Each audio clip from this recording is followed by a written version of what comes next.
জেলা বিএনপির সভাপতি এবং সাধারণ সম্পাদক, প্রত্যেকটা ইউনিটের সভাপতি সাধারণ সম্পাদক, পাশাপাশি সারা জেলার পূজার সাথে সম্পৃক্ত যারা, তাদেরকে নিয়ে মিটিং করে আমাদের একটা মনিটরিং কমিটি হয়েছে এবং প্রত্যেকটা উপজেলাতেই মনিটরিং কমিটি আছে এবং পৌরসভাতেও মনিটরিং কমিটি আছে। আমাদের মেসেজটা হইল যে এই 15 বছর আমরা পূজা মণ্ডপে যাইতে পারি না, ওই সময় দেখা গেছে পূজা মণ্ডপে গন্ডগোল হয়েছে এবং মূর্তি ভাঙচুরের ঘটনা ঘটছে। তা আমরা চেষ্টা করছি, যদিও আমরা ক্ষমতায় নাই, তবুও আমরা চেষ্টা করছি যে আমরা নেত্রকোনার 86টা পূজা মণ্ডপ বা 514টা পূজা মণ্ডপে যাতে কোনো দুর্ঘটনা না ঘটে এই ব্যাপারে আমরা সচেষ্ট। আর ধর্ম যার যার, উৎসব সবার, এই নীতিকে সামনে রেখে আমরা এগিয়ে যাচ্ছি। ধন্যবাদ। সারা জেলায় আমাদের 514টা পূজা মণ্ডপ হয়েছে এবং গতকালকে থেকে আমি নেত্রকোনা সদরে অনেকগুলি পূজা মণ্ডপ আমি পরিদর্শন করেছি, তাদের সাথে শুভেচ্ছা জানিয়েছি এবং মত বিনিময় করেছি। আজকে বারহাট্টা এসেছি।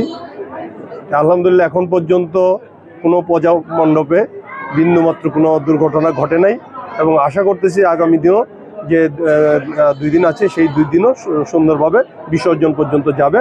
এবং আপনারা ইতিমধ্যে লক্ষ্য করেছেন যে আমরা এই পূজা মণ্ডপের সার্বিক নিরাপত্তা এবং পূজা উদযাপন যেন সুন্দরভাবে হয় সেইটাকে উপলক্ষ করে আমরা জেলা বিএনপি এই পূজার উৎসবের সঙ্গে যারা জড়িত, বিশেষ করে সনাতন ধর্মের বিভিন্ন প্রতিষ্ঠানের প্রধান যারা ছিলেন নেত্রকোনা জেলা, তাদের সাথে জেলা বিএনপি নেতৃবৃন্দ মত বিনিময় করেছি এবং ইতিমধ্যে আমরা জেলা বিএনপির পক্ষ থেকে একটা আমরা মনিটরিং সেল করে দিয়েছি, যেটা অতীতে হয় নাই।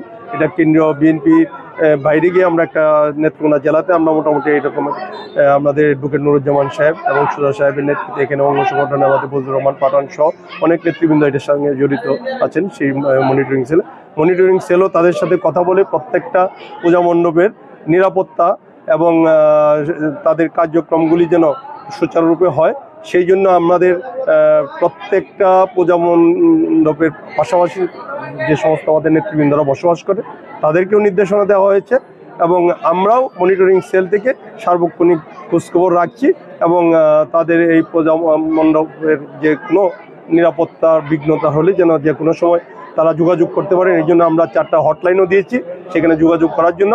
এখন পর্যন্ত কোথাও কোনো দুর্ঘটনা হয় নাই, সেই জন্য আমরা শুকরিয়া আদায় করছি।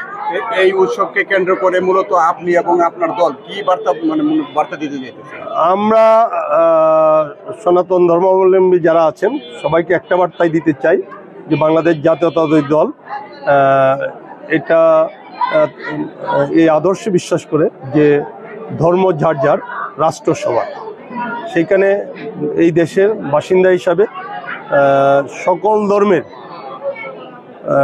লোকজন যেন সমভাবে নাগরিক সুবিধা সহ তাদের নিরাপত্তা যেন শতভাগ সমান হারে তারা পায়, সেটা আমরা নিশ্চয়তা দিতে যাচ্ছি। বিএনপি যদি আগামী দিন ইনশাল্লাহ ক্ষমতায় আসে তাহলে আমরা তাদের নিরাপত্তা বিধান থেকে শুরু করে তাদের নাগরিক অধিকার, তাদের ধর্মীয় আচার আচরণ অনুষ্ঠানগুলি যাতে শতভাগ নিরাপত্তার সহিত এবং সমানভাবে তারা পালন করতে পারেন সেটা আমরা চেষ্টা করব।